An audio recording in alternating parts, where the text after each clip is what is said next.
Okay, so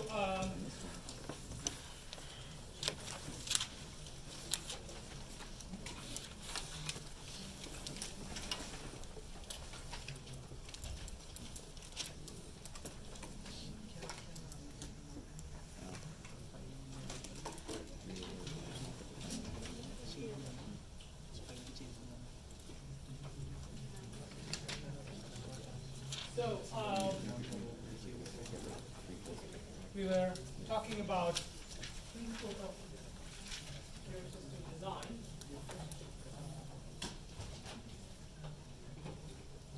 So what I want to do is to run through these principles once. But the idea is that we will, as we cover other topics, we'll point out where some of these principles are being applied. Some principles are, more applicable than others. So you're going to see that difference. So we just stopped our discussion last week, on Monday, with open design. So don't try to achieve security through obscurity. So, and again, the idea behind it is that it's really hard to write secure code, right? Or design secure systems. And the best way to ensure security is to make sure that more people look at the design, more people get critically examining the design, and then hopefully the bugs will be found and they will be corrected. Right? So that's the reason why security by through open design works, as opposed to keeping things under the wraps. Okay. So the next three, separation of privilege, least privilege, and least common mechanism, they are all somewhat related, and they are also among the most important of these principles. Okay? So let's start by looking at least privilege. And least privilege basically says that if you design or build any component, give this component the least amount of privilege it needs in order to carry out its function. Okay? So component in our case will typically be a software component. So the idea is that give this software component the minimum privilege that it needs. Okay? It depends on what enforcement mechanisms you have available, right? So most of the time we are talking about access control based on user IDs is the primary mechanism that's available. And then the least privilege would say, run an application using a user ID that's not privileged, right? Not as root, and also preferably using a user ID that doesn't give it additional access, right? So this is why, for instance, when you run a web server, typically you run it as the user www, right? And if you look through what access the www has on the system, typically you'll have access to read the files inside the web server's root directory, right? So we already discussed some time ago that web server's root directory is usually somewhere down in the file system. It's not the root directory of the entire file system. Right? So it's usually a subset of the file system is what is exported, and typically the www user will have only access in there. Okay? So by doing this, you prevent the www user from being able to say read everything else in the system, or be able to overwrite files and things like that. So, so separation of privilege is related, and what it says is that if you have a task that requires a combination of privileges, then the best way to design that is to break it up into components such that each component has some privilege, and you don't have to put all the privileges in one component. So the reason is that if you build one component with all the privileges, then if there is a vulnerability in that component, then what's going to happen is that that component is now going to be able to use all these privileges, right? So if somebody exploits that component, then all those privileges will be available to that attacker. Right? On the other hand, if you have separated that into multiple components, then the attacker, who exploits a vulnerability in one of the components, will be only able to, take advantage of that component's privileges. So that's the benefit of separation of privilege. And least common mechanism is very much related. What it says is that if you have a way of providing some functionality, especially let's say in something like an operating system, then try to again break it up into components that are somehow unrelated, so that you don't have to combine multiple functionalities or privileges into one, because once again that means you are exposing when there's an attack, then multiple then there's going to be more privileges that an attacker can exploit. So and the last one here is psychological acceptability, which I think many of us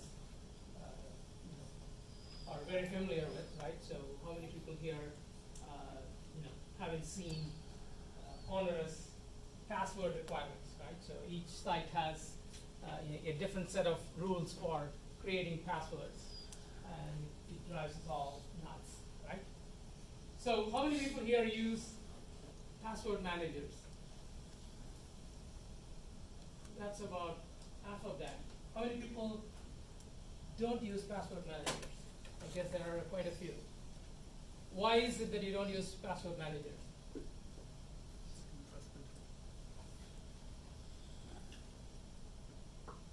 Any reason anybody told you the password manager? There is, of course, still this outdated thinking that password managers are insecure or and so on, but in reality, it's not practical to keep track of a million passwords with all these strange rules, right? And these days, you have this other problem that passwords get leaked, right? So if you use the same password across multiple sites, you have a problem that one site gets broken, and then your password is compromised, and then some other site where you're using the same password could be compromised. So therefore, you have to use different passwords for different sites, and if you want to try to remember all these passwords, it becomes impossible. So these days, using password managers is sort of the only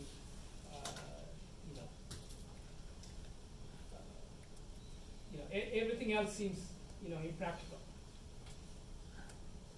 And of course, that means you need to pay a little bit attention to your laptop and making sure that your laptop is somewhat secure, because otherwise, if you put all your password to your password manager and there's malware sitting on your laptop, then that's no good, right? So you have to pay some attention to that.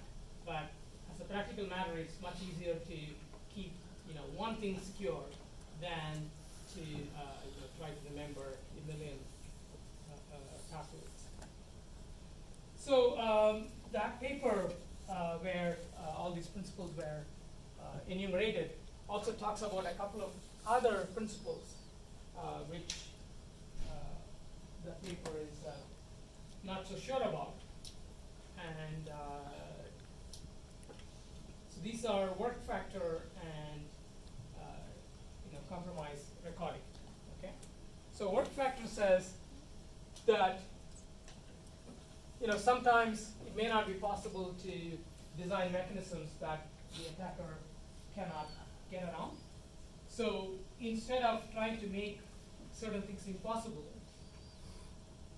try to make it hard enough that the attacker, that it won't be worth the attacker's time. Okay. Now the problem, the reason why it was not emphasized is because it's very hard to know how much time it will take for the attacker to do something. Okay, because it all depends on what is the approach that the attacker uses. Right? So until, obviously we are going to design a method, design a security mechanism in such a way that using the obvious approaches or using the approaches that we can think of at design time, it's going to be quite difficult for the attacker to break, right? But later on, the attacker figures out, a smart way of breaking the system, and then, suddenly the work factor has become very small, and therefore, a design that's based on work factor has not really, worked. So, so there is always this problem with work factor, and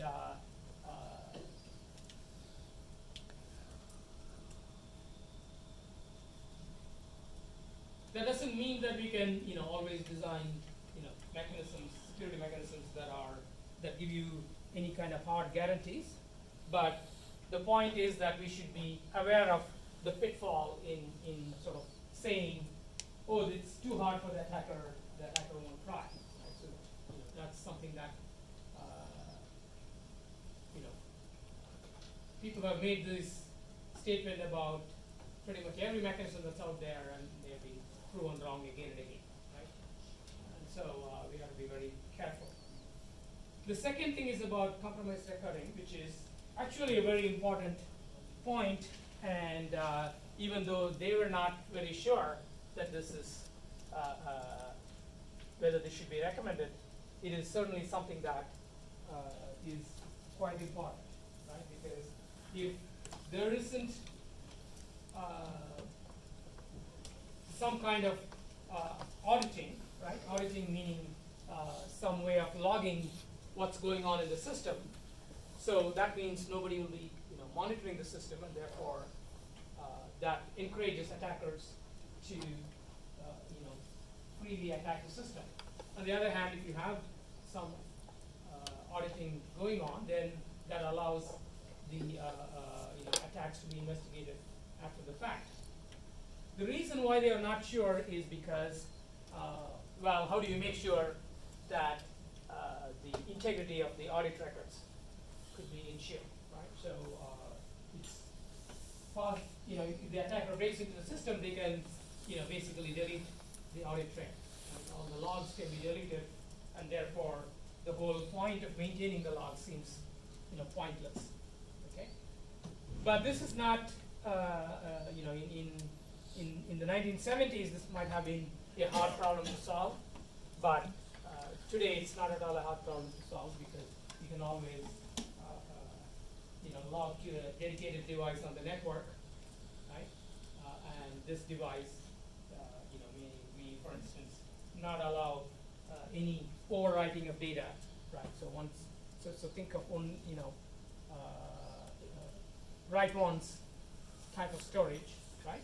So there is no provision to overwrite anything. Then this problem goes away. It's fairly easy to do these days. So certainly, compromised recording is a principle that you should follow today. Yeah.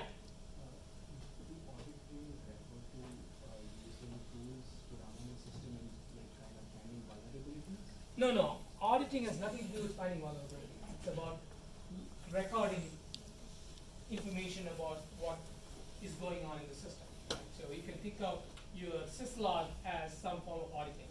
Right? And there are also specific,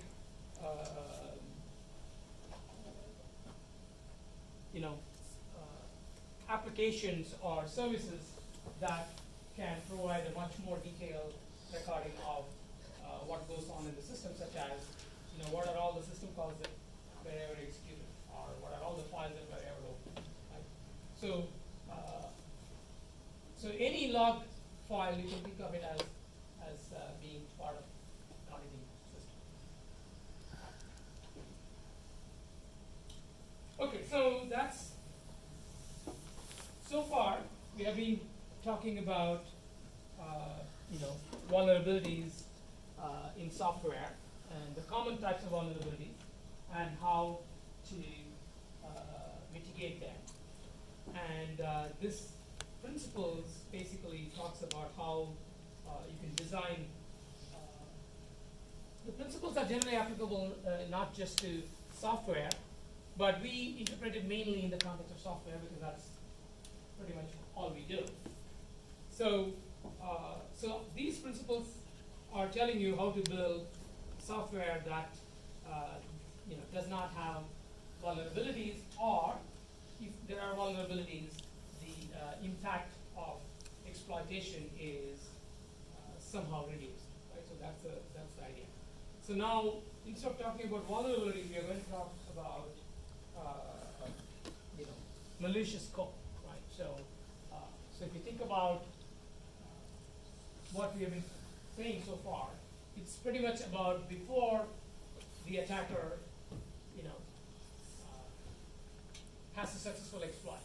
Right? So once the attacker successfully exploits the system, then they may be able to, start running their own code. Okay, and that is, what we mean by malware, basically. And the rules for malware, or at least the way you think about malware, is a little bit different. Okay, so they pose a very different threat model, right? So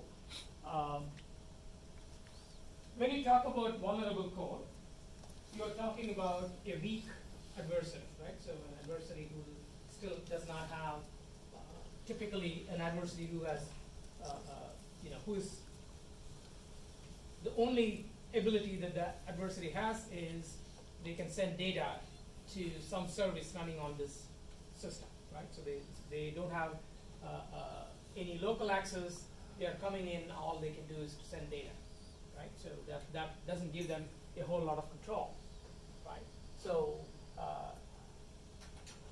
most of the exploit mitigation techniques are relatively weak, right? In the sense that if you have somebody who is who already has access on the system, many of these defenses won't work, like randomization, right? Randomization means there is some random quantity, and you are assuming that the attacker won't know this kind of quantity. Obviously, if the attacker is already on the system, they can, look at the memory, dump the memory, and find out what is this random value, and then they can go about, they can carry on their attack without being held back in any way, right? So, as a result, randomization is a weak defense and is suitable when you talk about a weak adversary. But when you have a strong adversary, such as the one that's already executing code on your system, then these defenses don't work. So you need to think about a different set of defenses for dealing with malicious code. And so what we are going to do in the next few slides, or several slides, is to sort of think about how malware differs from, how you should think about malware. What are some of the challenges it poses as compared to, when you think about vulnerabilities? Okay, and once we have some idea of some of the differences, then we'll talk about how you can build defenses against malware. Right. So again, those defenses are to be strong defenses.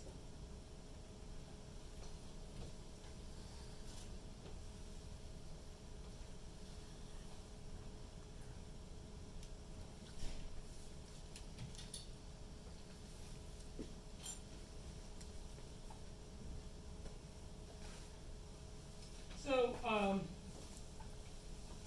going to run very quickly through some history because it's kind of maybe slightly amusing, but a lot of the history goes back to many years ago, and you know, the specific events are not really important for you to know, right? So I'm going to be skipping through this or going through this very fast because I don't really expect you to, you know, learn or remember anything from this, but just, you know, see how you know, things have been evolving, right? So when so viruses have been around since a very long time ago, right? And they were a big, well, maybe not so big, but they were certainly a problem starting even in the 1980s, right? So when the PCs were there, people were talking about you know, getting infected, you know, using through the floppy disks, right? So a lot of research was done on, you know, how to create these viruses. Not that much on how to defend against them because, well, you know, it didn't seem that important to even worry about it too much, but it was kind of cool that viruses could be created and so on. And in the 90s, when the internet, you know, became available to most people, then you know, that's when malware became sort of more of a serious threat. Okay? But then malware was created in that period primarily, you know, so that people could say, "Hey, I'm smart. You know, I could write this cool malware that spreads all through the internet and brings your system to its knees." And you know, so over time, the threats have evolved, and you know, right now, the you know, malware is big business, right? So there's a lot of money to be made, and that's you know, one of the big reasons for malware. And the second big reason is to, you know, is for governments to spy on each other and to spy on their citizens, right? So these are the other two, or rather I could say just, you know, other main reason for malware is this kind of surveillance and intelligence. So so over this time, the nature of malware has evolved, and you know, we'll talk about some of that in the next few slides. So so I told you viruses came about in you know, starting in the 80s. Worms were a thing starting in the. They also, you know, came about in the 80s, but they were much more common around the turn of this century, right? So in the late 1990s to early 2000s, there were a number of worms, and you know, then you had this distributed denial of service and botnets and rootkits and spyware, and we'll go through each of them and explain exactly what they mean, what the terms mean.